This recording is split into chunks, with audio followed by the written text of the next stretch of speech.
The Red Sox are in the middle of a postseason run, and they need to acquire starting pitching and relief pitching.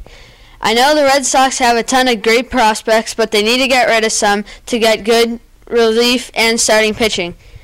The starting pitching has been okay the past couple of weeks, but Ryan Dempster has really been a letdown. Dempster has not done well in his past couple of starts, so we need to acquire a third starter so we can move Dempster back to where he should be in the 4th slot. We also need to acquire a great relief pitcher to add on with Matt Thornton and the rest of the bullpen that will help out the closer Koji Uehara to get the job done. Reporting live from SBC Nation, Ben Gansenberg.